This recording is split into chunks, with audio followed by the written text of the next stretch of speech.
بسم الله الرحمن الرحيم. الرحمن علم القرآن، خلق الإنسان علمه البيان. الشمس والقمر بحسبان، والنجم والشجر يسجدان. والسماء رفعها ووضع الميزان، ألا تطغوا في الميزان. وأقيموا الوزن بالقسط ولا تخسروا الميزان. والأرض وضعها للأنام، فيها فاكهة والنخل ذات الأكمام، والحب ذو العصف والريحان.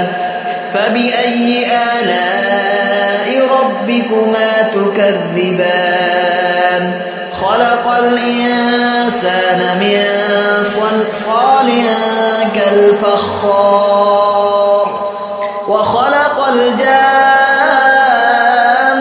من مارج من نار. فبأي آلاء ربكما تكذبان؟ رب المشرقين ورب المغربين. فبأي آلاء ربكما تكذبان؟ مرج البحرين يلتقيان، بينهما برزخ لا يبغيان. فبأي آلاء ربكما تكذبان؟ يخرج منهما اللؤلؤ والمرجان. فبأي آلاء ربكما تكذبان؟ وله الجوار المنشآت في البحر كالأعلام. فبأي آلاء ربكما تكذبان؟ كل من عليها فان، ويبقى وجه ربك ذو الجلال والإكرام. فبأي آلاء ربكما تكذبان؟ يسأله من في السماوات والأرض كل يوم هو في شأن. فبأي آلاء ربكما تكذبان؟ سنفرغ لكم أيها الثقلان. فبأي آلاء ربكما تكذبان؟ يا معشر الجن والإنس إن استطعتم أن تنفذوا من أقطار السماوات والأرض فانفذوا، لا تنفذون إلا بسلطان. فبأي آلاء ربكما تكذبان؟ يرسل عليكما شواظ من نار ونحاس فلا تنتصران. فبأي آلاء ربكما تكذبان؟ فإذا انشقت السماء فكانت وردة كالدهان. فبأي آلاء ربكما تكذبان؟ فيومئذ لا يسأل عن ذنبه إنس ولا جان. فبأي آلاء ربكما تكذبان؟ يعرف المجرمون بسيماهم فيؤخذ بالنواصي والأقدام. فبأي آلاء ربكما تكذبان؟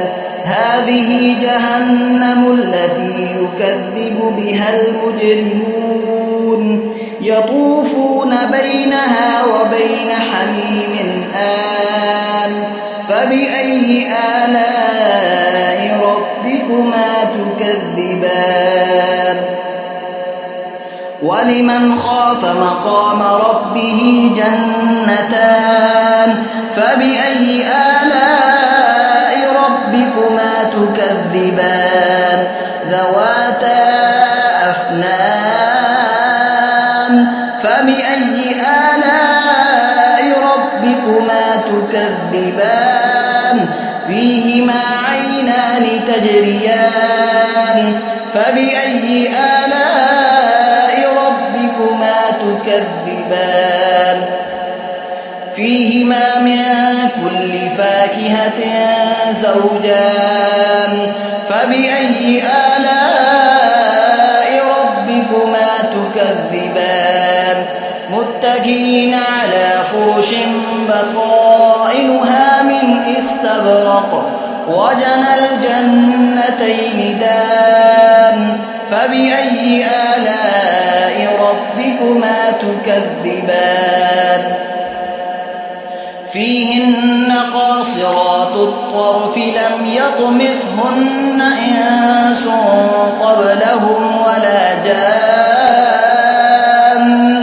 فبأي آلاء ربكما تكذبان كأنهن الياقوت والمرجان فبأي آلاء ربكما تكذبان هل جزاء الإحسان إلا الإحسان فبأي آلاء ربكما تكذبان ومن دونهما جنتان فبأي آلاء ربكما تكذبان مدهامتان فبأي آلاء ربكما تكذبان فيهما عينان نضاختان فبأي آلاء ربكما تكذبان فيهما فاكهة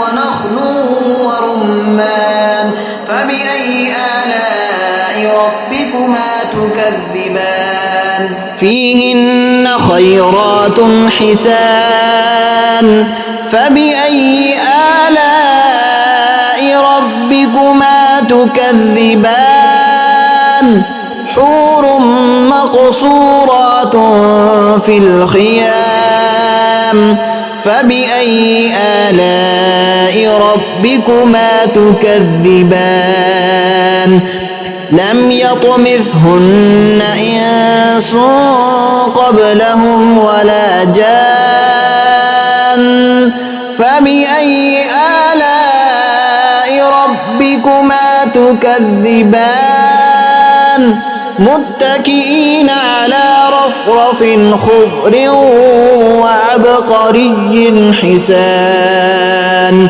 فبأي آلاء ربكما تكذبان تبارك اسم ربك ذي الجلال والإكرام